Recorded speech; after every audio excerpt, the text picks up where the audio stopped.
So good morning, everybody, and especially Francois. And Francois, just to give you a bit of agency in this as well, I was thinking you and I could have a conversation and then open to the group for some of the things that they might have become curious about while we were talking. Or is there another way that you would like to do it? No, by all means, go ahead. I'm in your hands. Oh, thank you. Oh, music to my ear, and there's some songs there as well. So let me just set the scene here for you, because we are sitting on camping chairs under a tree in the Karoo, and the sun has just started to rise and is kissing the surrounding hills, and the campsite is quiet, except for the chirping of birds. And we are in the Karoo because just as varied as the Karoo landscape is the landscape that is Francois Wessels. So Francois, tell us a bit about these seemingly diverse interests of data analyst, sculptor, and spiritual counselor. What are the twists and turns that allowed for this variety?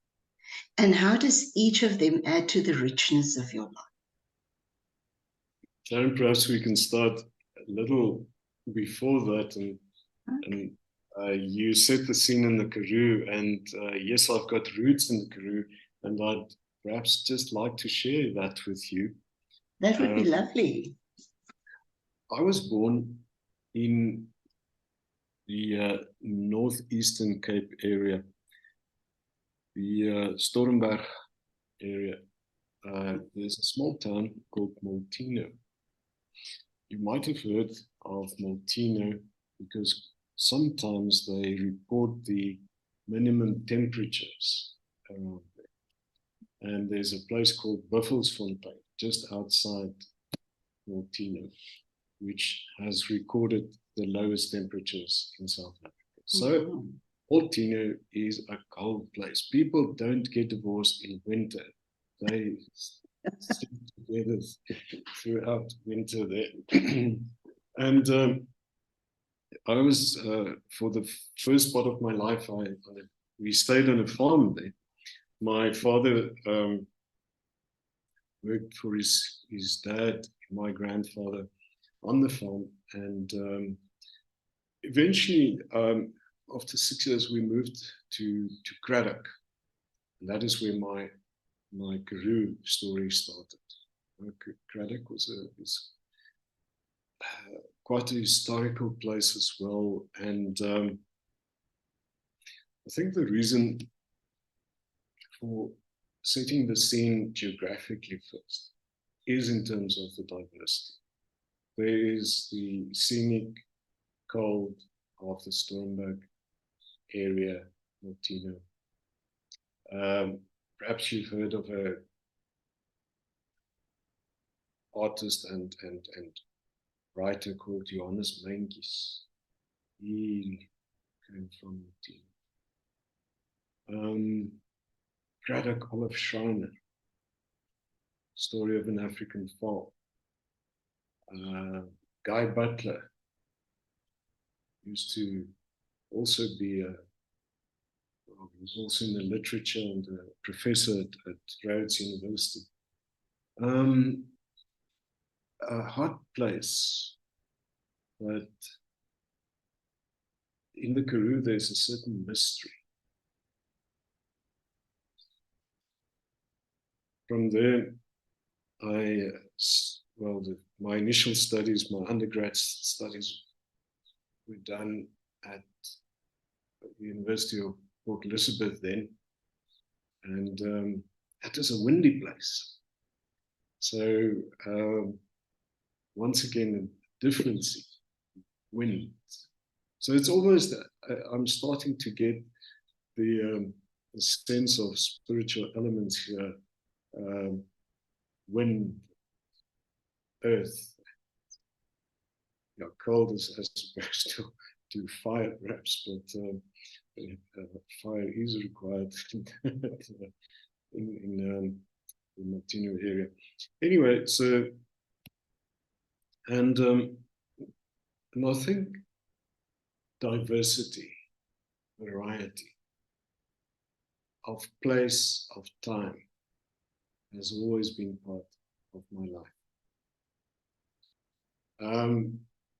What did I study at the University of Port Elizabeth? Mathematical statistics, of all things. And then I started lecturing mathematical statistics there. So, numbers. And why? Yeah, perhaps because, you know, quite often children at school are intimidated by mathematics. And perhaps that was part of why, well, I never had shared that fear about numbers, mathematics, and that type of thing. But often, from time to time, perhaps is a better description, even at school, I was asked by teachers to help explain the work to my fellow pupils, to my friends. And there, I think something started as well. I wanted to study psychology. My mother wanted me to study to become a minister. And what did I do? Studied numbers. And why didn't I study psychology? My parents simply said to me, in those days, I think it's a discourse. It's not something that a man should do. That's for women. Don't do that.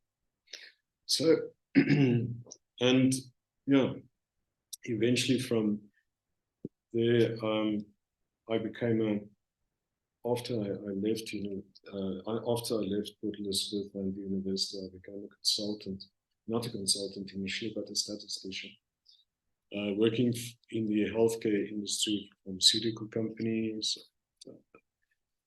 medical aid administrators, and eventually I had my own consultancy where we did data modeling to find out how cost-effective medication is. And as Sharon and I started to discuss possible route, possible path through today's coffee date. I hope you've all got some coffee at least. I didn't even ask, see what host I am anyway.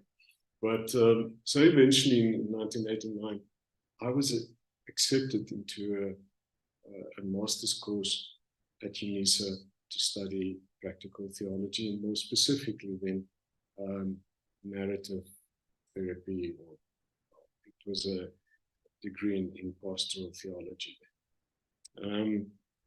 and became a narrative practitioner. I was privileged to manage Coram Care at some stage for about, I think it was about 6 years. And then after that, one of my other loves started to materialize. And that was playing with clay, doing sculpting. And currently, there are still remnants of the data analysis left. From time to time, I've got a client who only believes in my analyses, and he brings his work to me still. And then I'm fortunate to be doing spiritual guidance and direction and pastoral therapy. And I do sculpting and teach sculpting. So I've actually got so many privileges in the variation of things that I have the opportunity to do. So but now we teach our students that a narrative requires a theme. So yes, we've got events here and they're organized over time and yes, but is there a theme? And perhaps the theme is me. Perhaps the theme is me. Making meaning out of data, making co-facilitate, helping make meaning out of data. So I think that is my way of finding a consistent word through my. Sharon, a long story in response to a short question. But you know, not long enough, Francois. You know, I was quite thinking with a man that's more known for asking questions than. So I was absolutely fascinated. First of all, just with little towns like Montino, that somebody knows there's a place like that, and that's where your story began now. Yeah. I think I missed out a few lines there, Sharon. Say again? I think I missed out a few lines there. I couldn't hear quite what you said. Oh. Can you hear me now? Yes, indeed. Okay, I'm just going to put louder. Francois, as you were speaking, you know, it might not be the theme of the narrative, it's this meaning making. And I just wanted it for a moment, because you said some actually profound thing here about the Karoo. You said there's a mystery to the Karoo. May I indulge my own curiosity and maybe just sidetrack for a minute and ask you about that statement? The meaning of that. Oh, you see, it is linked. I'm sticking to the narrative.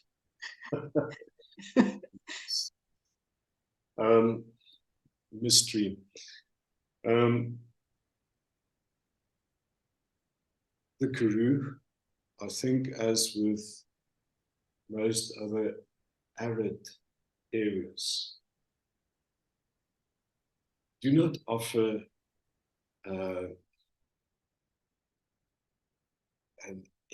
or does not allow you to indulge in oorvloed, in abundance, in this sense of there's a, if you compare that to the Drakensberg, it's lush, it's green, there are mountains and so on. The Karoo's not like that. The Karoo invites you to come and sit still,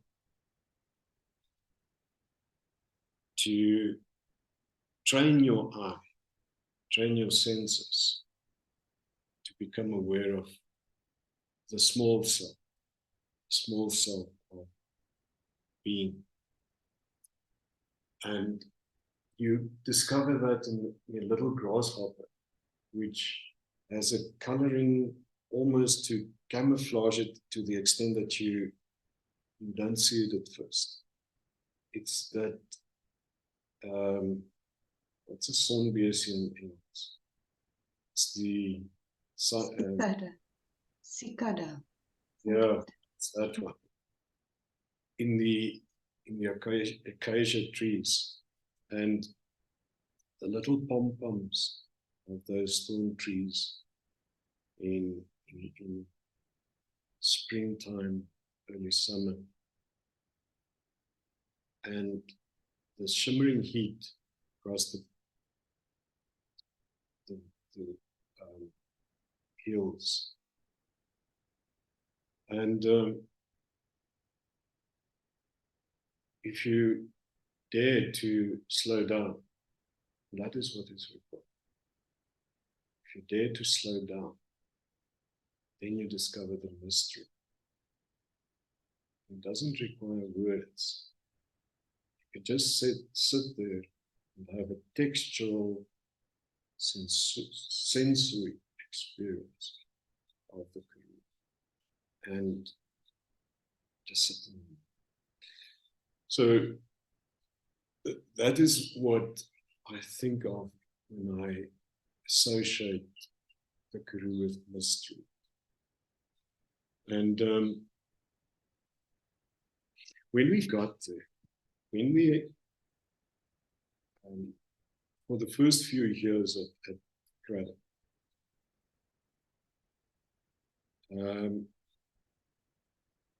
I had not completed the Fish River project, the Orange Fish River project, where they channeled water from the Orange River down to Craddock. So we had to rely on seasonal water coming down the Karoo, coming down the Fish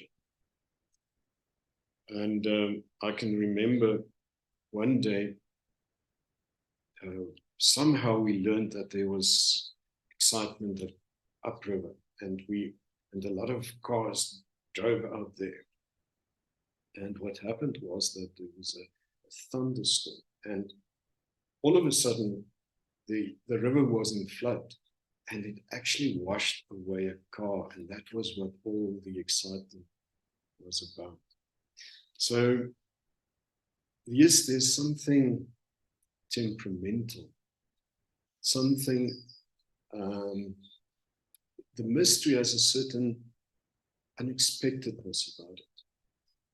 The dry riverbed can turn into flood the next, within an hour. In 1974, there were floods in Craddock, washing away a lot of houses all along the riverside, the older part of the town. Some of the houses there still made of clay bricks, unfired bricks, if you want. And once again, it just reminded one of your smallness, how you are vulnerable, how you become vulnerable to the elements of nature. Droughts, we had frequent, and that as well taught one about grace, mercy, and these were the experiences that I grew up with. And invariably, these are experiences which invite you to also stand still, become silent, open up to spirituality. I didn't, obviously, at the time I didn't have the words for it, but that's where the seeds were planted for what I now experience as the fiber, the textures of mind.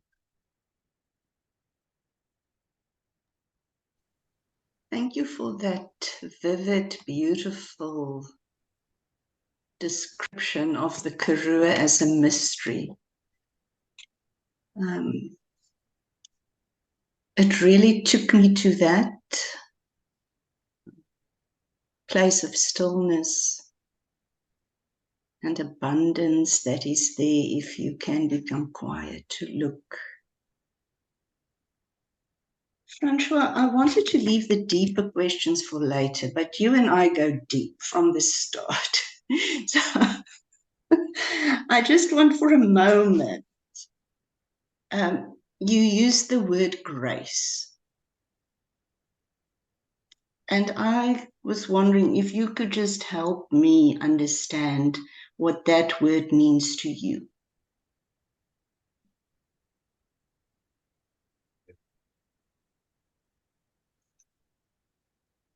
When we think about being, about self, about identity, it's easy to develop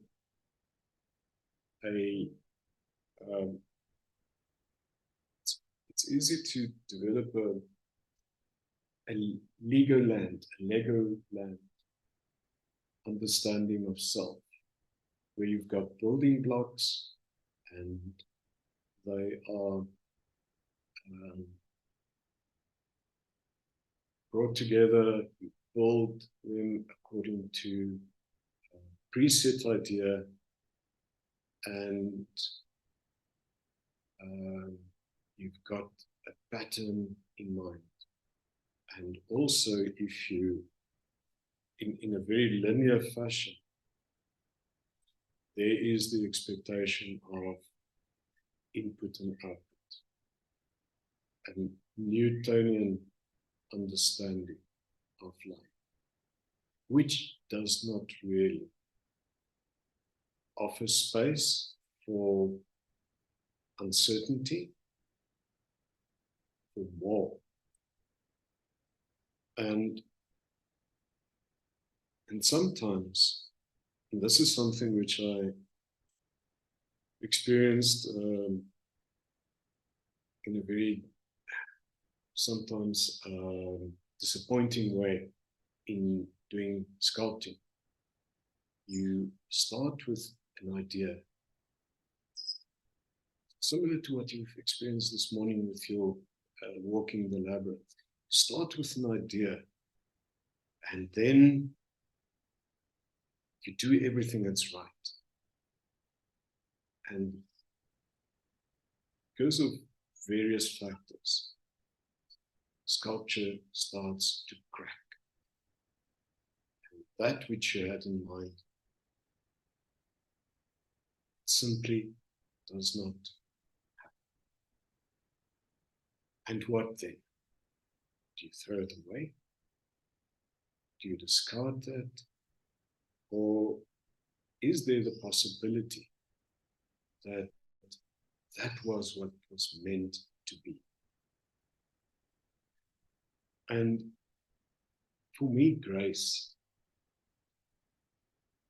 has something about that.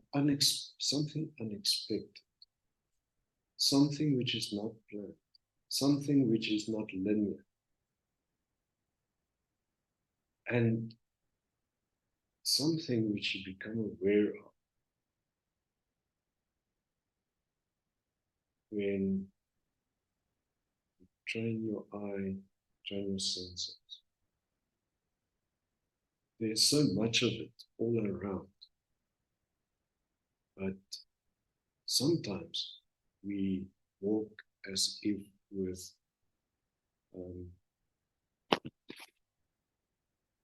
not blindfolds, but not blindfolded, but with a very, as if you've got tunnel vision. So grace to me is the unexpected, is the not deserved, is where the linear equation stops. And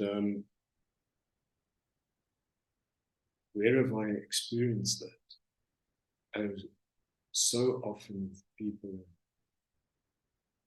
the grace that people show to me, present to me. And yeah, that's where you stop and you You pause and you say, once again, slow down, acknowledge, celebrate.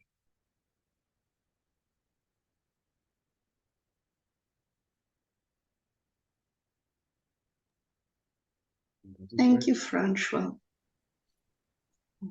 I just want to keep listening. Beautiful description. Changing track maybe a bit with a play on the word track. Your diverse variety of the richness in your life seem to have found their own flow. You were invited and you just started playing with clay. But I was thinking of that poem by Robert Frost, The Road Not Traveled. And although in terms of the richness in your life today, it doesn't sound as if though you were at a point where you had to choose between two roads. But maybe in terms of something else, other aspects, has there been a fork in your road? And how did you go about making choices there? And how have those decisions impacted who you are today?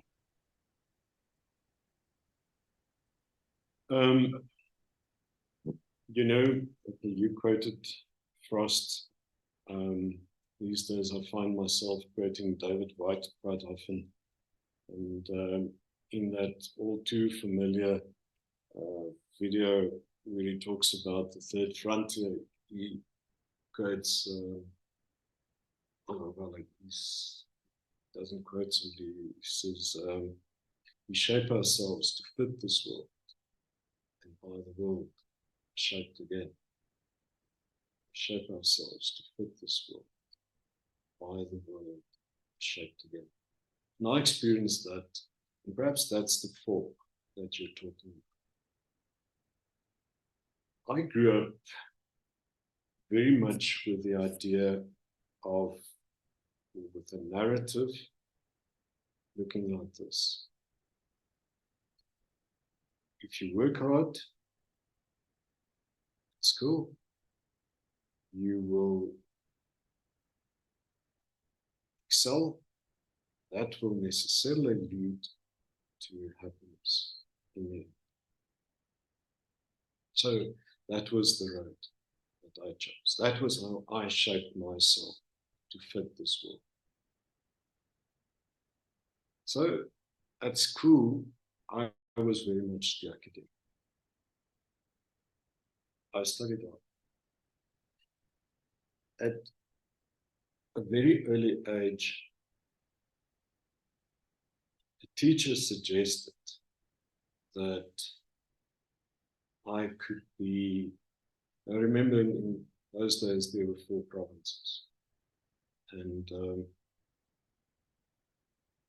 the teacher suggested that at that stage where I was very susceptible to this type of thing, he suggested that I could be in the top 20 candidates in the trip.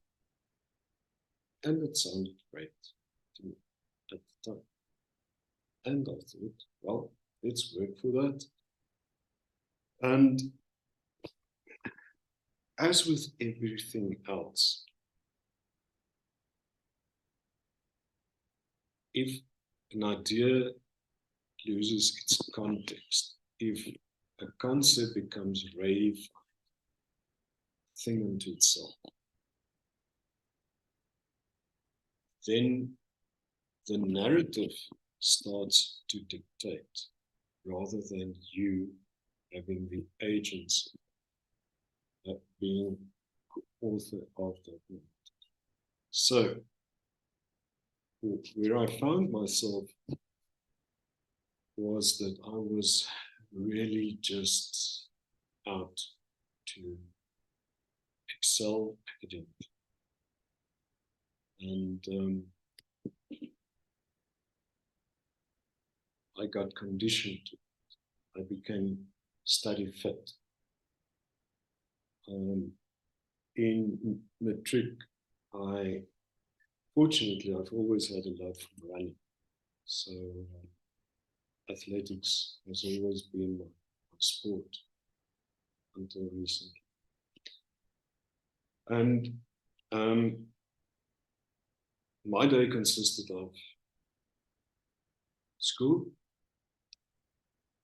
coming home, starting to do homework, going for athletics practice, coming back and start to study again until more or less 1 o'clock. Being up at 5 and 4, 5 o'clock, thereabouts, and start the day again. My study process looked like this. Revise yesterday's work, preempt tomorrow's work, and have a long-term revision program in place as well. So those 3 elements being there every day. And of course, that took a lot of time. And that's why I worked until 1 o'clock at night, every night, up early in the morning again, and so on. And it took its toll. Twice in my matric year, I ran into a wall where I just thought, I haven't got the motivation, the energy to, more or less, I suppose, what one would call burnout these days. And then I went to study medicine at the end of the trip. That was what I did. Only to discover that my goals were still the same, my objectives were still the same at school, only to get the highest marks. And halfway through my first year, I stopped. I looked myself in the mirror and I decided to stop my studies. This came as a terrible disillusion to my parents. At the time, I was going to be the first in my generation to go to university, get a degree. Look at what I'm doing. Throwing away. So there was terrible disappointment from their side. And that was the fault. When I looked at my motivation, purpose, without necessarily using these words. So that was the major, and perhaps being able to do that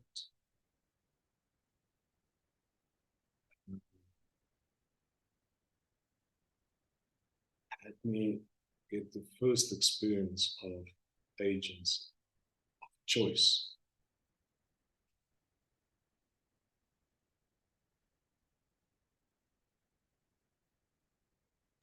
Thank you, Francois. You spoke about David White when you started with this, and then by the world you are shaped. Can you maybe speak a bit more to that in terms of what you've just shared? I've always got projects ongoing. You will have learned about that at Coram Care. I've always got something new that I'm interested in.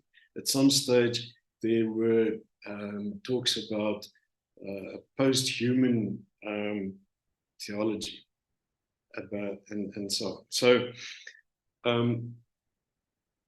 one such project that has been ongoing is uncertainty. And more lately, adding awe to uncertainty. In a world which requires us to tether uncertainty, to grab hold of it, constrain, to replace uncertainty with certainty which promises to offer security, to all of a sudden start to embrace uncertainty, it doesn't, to many people it won't make sense. And this idea of being shaped by the world, perhaps adding what David White says in that same talk on the Third Frontier, where Antonio Machado is quoted saying, "Pathmaker, there is no path. You make the path by walking." And I think being open to all, not requiring to have the definitiveness of knowing, of exact knowing, that becomes the way that you are shaped in a very exciting. That is an adventure.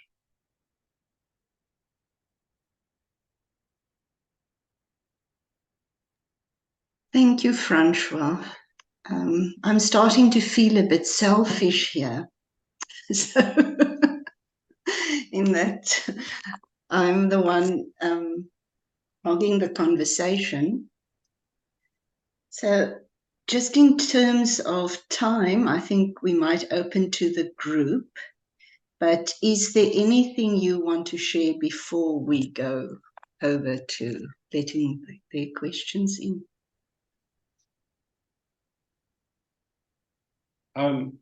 Yeah, perhaps just saying that this group, Coram Care, has really become such an important part of my life over the last few years recently. And this is, and I think caring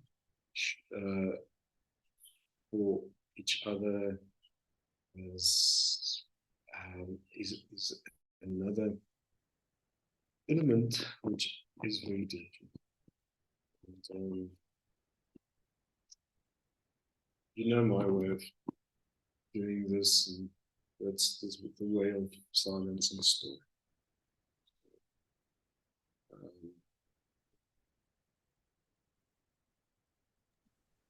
Thank you. Forrest said, yeah, to go at 10:30 to watch the cricket, but what is that? I didn't hear that. To defend myself, it's not the cricket, it's a family issue.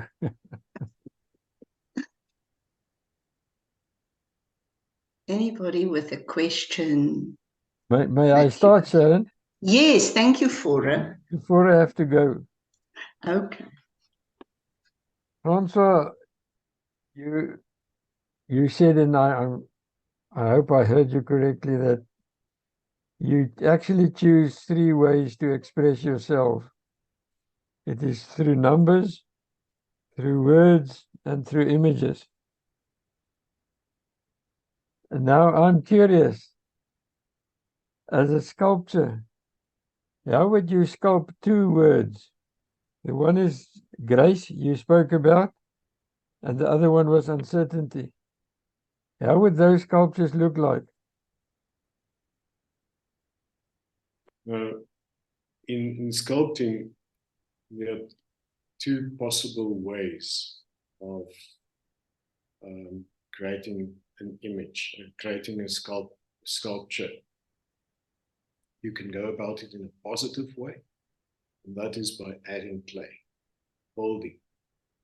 Or you can go about it in a negative way, and that is by chipping away everything that doesn't look like what you've got in mind. And that's the way we usually think about sculpting. When we talk about uncertainty and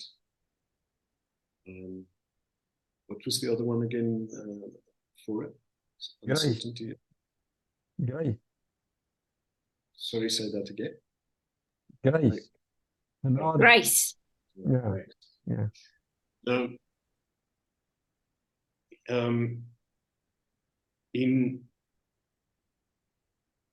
when you make a piece,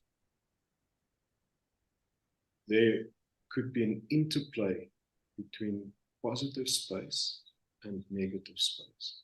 And with both of these, negative space should be celebrated. What does that mean in practical terms? It means that what is not there will actually carry the message. That is negative space. It is that which requires you to start look again, wonder what might be here. So, emptiness, that's it. That is what negative space translates to, basically. And both of these concepts will therefore require an incomplete piece, so that you are invited to wonder about what might have been there. So I'm thinking, perhaps, open hands, but also imagine for a moment, two open hands, more or less like this, but even the hands are not complete. They may be constructed of wire, a wire mesh or something like that. And in the incompleteness, there is the possibility for grace, for newness, for unexpectedness. So perhaps that might be the way to go about it. The image I get when you share this amazing description is the hands of grace that carries uncertainty. That's just the image I get. Thank you for that. Thanks for putting that idea in my mind. Although it's a new concept that if you sculpt it, I'll buy it. Great.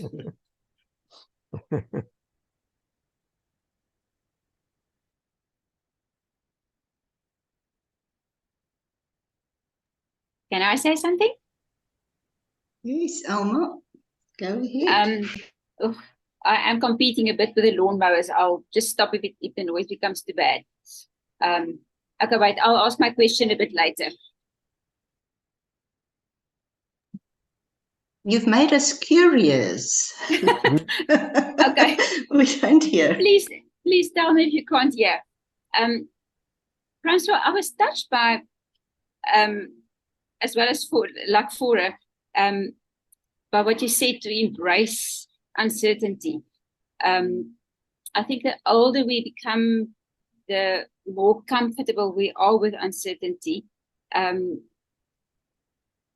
But still, uncertainty is something that we're not happy, not always comfortable with.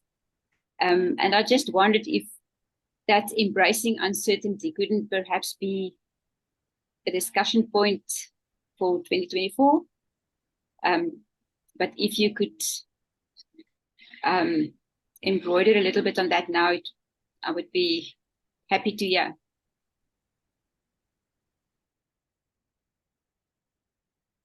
Perhaps we converge into narratives and they become safe spaces for us. And before we know, things start to, well, we are in a comfort zone. It seems as if things are working in the way that we anticipated. And then you run into yourself. You run into yourself. And you're confronted with your own vulnerabilities, your own fears, your own uncertainties. And that is when you are required to, first of all, acknowledge uncertainty. I'm thinking of this here. As I've said previously, I've always been running. And later on, I started to cycle because running became too hard on all the joints. So, and this year, I had a terrible fall. And all of a sudden, I was on my back and not being mobile for at least 2 months. I was dependent on other people to drive me around because my right foot was either in plaster or in a moon boot or similar. And all of a sudden, that which you profess, that which I very liberally told everybody, I was confronted to make sense of it. And as with everything, there might be the inclination to think about the good old days, to attach to nostalgia, and to think how easy it was to do this, to do that, and that. So this morning, Essie's been asking me about cycling, and I'm telling you, I'm sitting in my garage and I'm on a stationary bike, and I'm so an adaptation, basically. And I'm not yet at the place where I can go into the streets with my bicycle. For 2 reasons. Yes, there's a physical reason. I'm perhaps not fit enough yet. Until recently, the bike had not been fixed and so on. But the other reason is I'm scared. I'm scared. And if you're scared on a bike, you are going to fall again. And that is such a life lesson in uncertainty. But now, no, perhaps not in uncertainty as such, but in insecurity. And now the challenge becomes to not allow uncertainty, what next, to turn into insecurity. To rather, as we've done with COVID, to say the new reality, the new narrative is not going to be the same as the previous dispensation. And to attach and cling onto that in a very hopeful, nostalgic way, it's going to get us nowhere. So, in a very practical way, my uncertainty at the moment is what new possibilities may derive from this experience. So in a very practical way, that's how I've been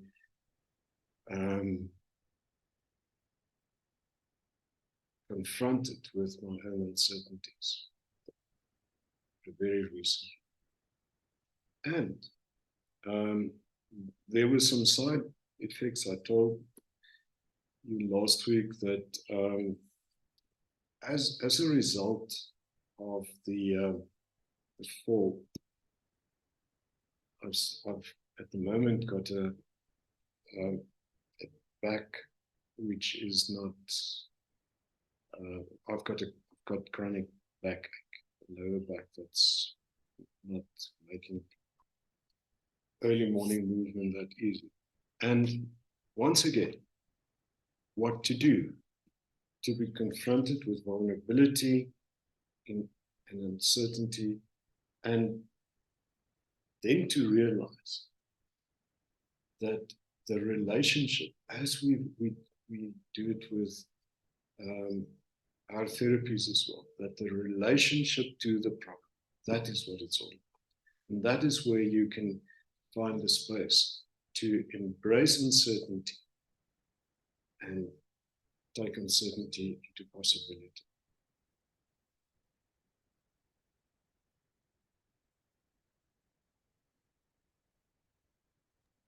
Thank you, Francois. Thank you, Alma.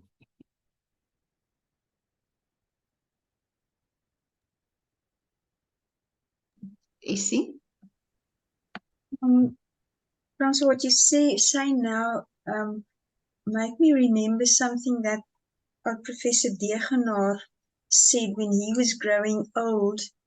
After his wife died, he was still alone, and then one day apparently he fell in the passage and he couldn't get up. But his approach was to sit there and say to his body, "My dear body, what plan are we two now going to make to get me moving again?" And I read the other day, and it's as if it resonates with what you are saying, and I'd like to hear your opinion on that, that uncertainties and challenges, and, well, it was written in the context of trauma, that trauma should actually be redefined as a mystery. Now, somebody challenged me and said, no, that's impossible, but I'd like to be, I'm curious about whether that is something that is viable with your experience. If you thought I asked difficult questions.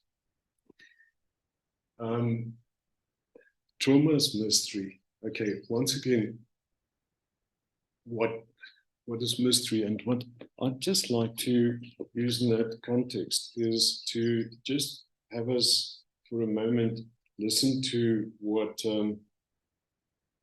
Albert Nolan is saying about mystery, and let me quickly find that for you, so that perhaps we arrive at a certain understanding that we can share about mystery.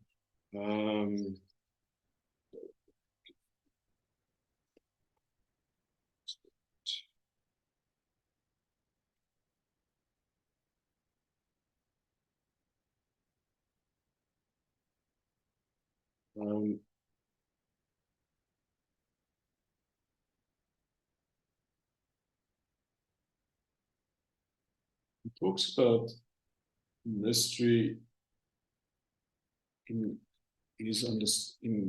Jesus Today, where he describes God as being the mystery.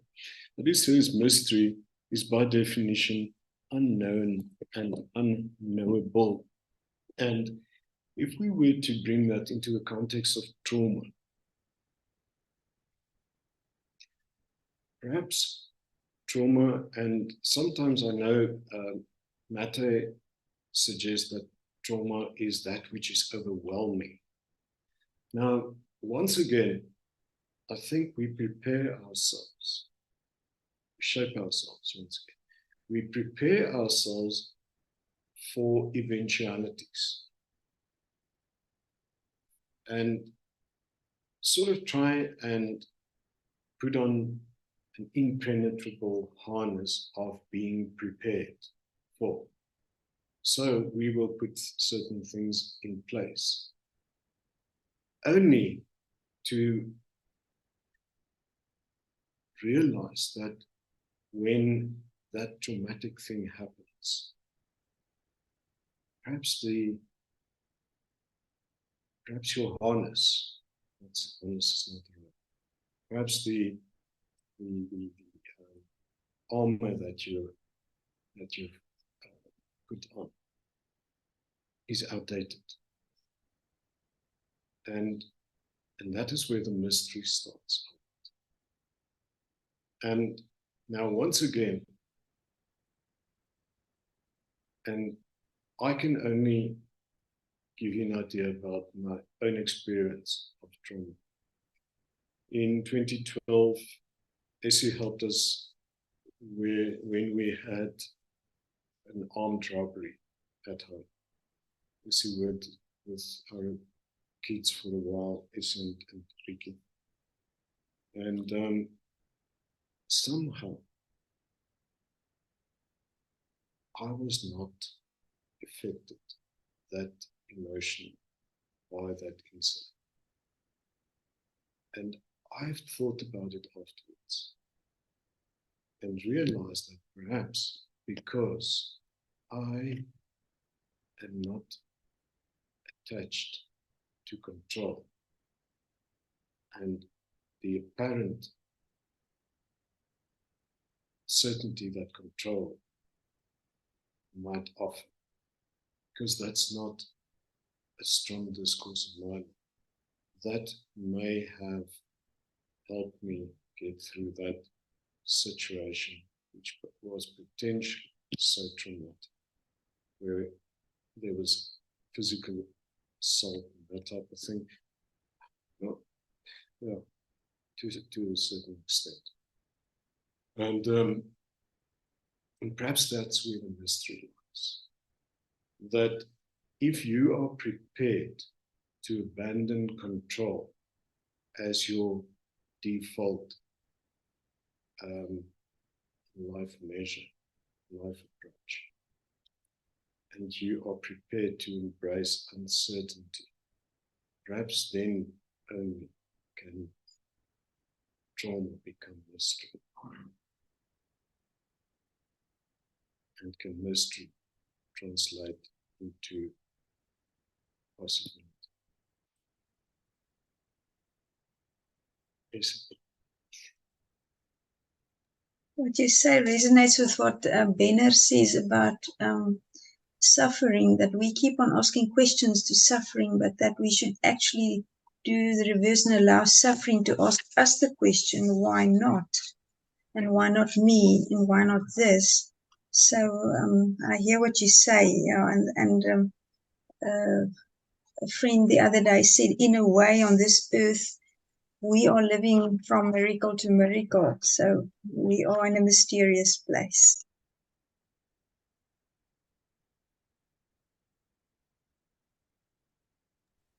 Thank you, Essie. I sort of forgot I'm the hostess here. I got so drawn into the narrative.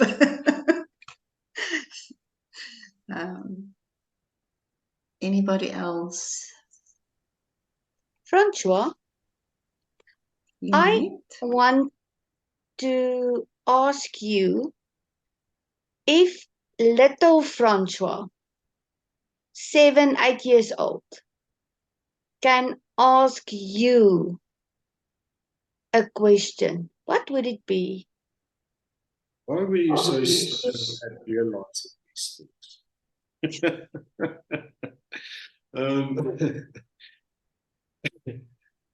No, that was sitting jest, but the reason why perhaps you could have asked me about that interlude of statistics in your life. Why?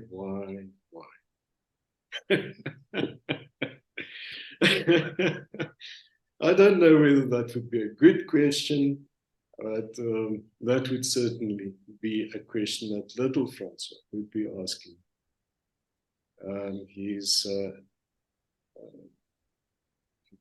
aged counterpart.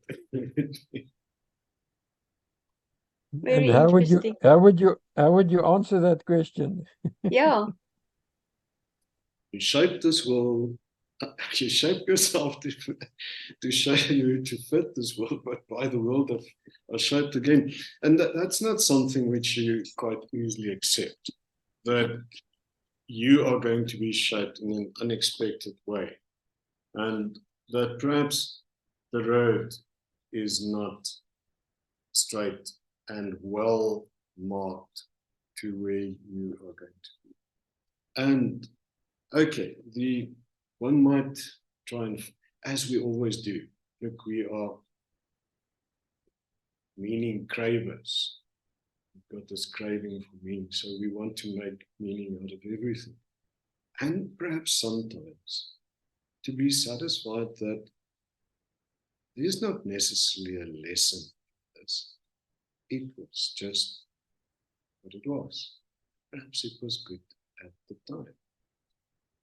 And don't overthink this, and don't overanalyze this, and don't want to create a damn life lesson out of everything. Just accept things in grace.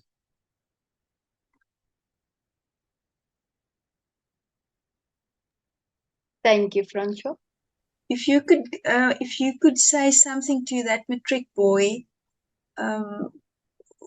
what you said that, I don't know what the word is, that came to a standstill today. What would you like to say to him?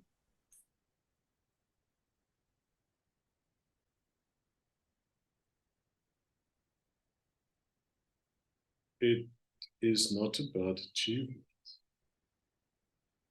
It is about, and it doesn't mean that you don't have to study hard,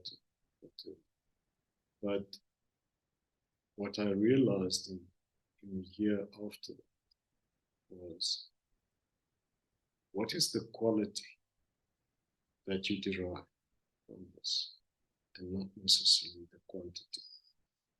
So just to fall back on two concepts which may even be cliches in other words, but that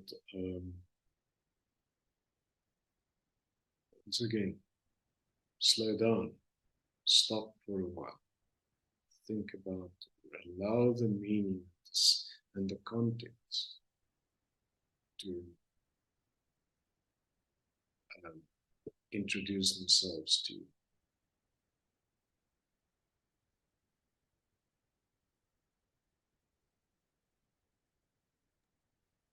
Thank you, Francois and Coram Carers, for this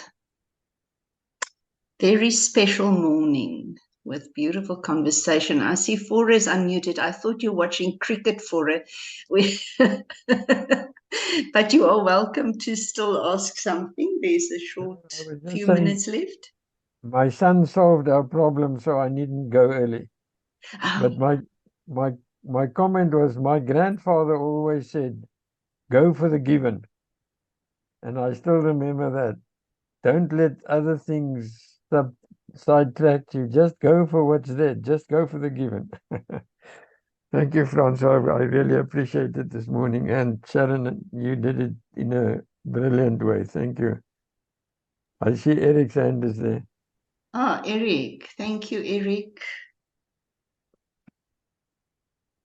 Where's Eric? You may speak. Yes, Eric, got to unmute first. Thank you. Thank you, Sharon, for taking us down this rabbit hole.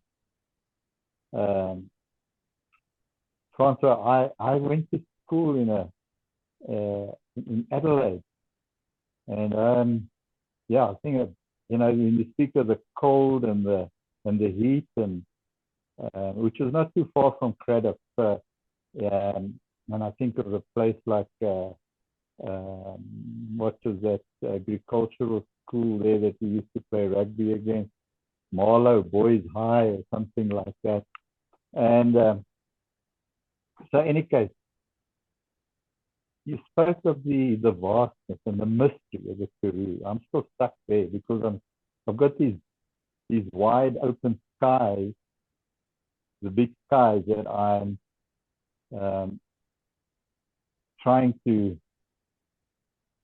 figure out, because Francois saw a lot of things on the ground. He was very aware of as you say, the aware of lack of, and the awareness of being, the cicadas and versus the berg and its lushness, etc. And then as you grew older in life, you became aware of how suddenly life can change for you from being able to ride on a bicycle out in the wherever to the point of being scared and having to regain your confidence. And also, it takes me to the studying part. When you realize in your first year at medical, that you hit a bit of a roadblock there, a bit of a wobble, but it wasn't the end. It didn't stop you. And I was so intrigued by your sculpting.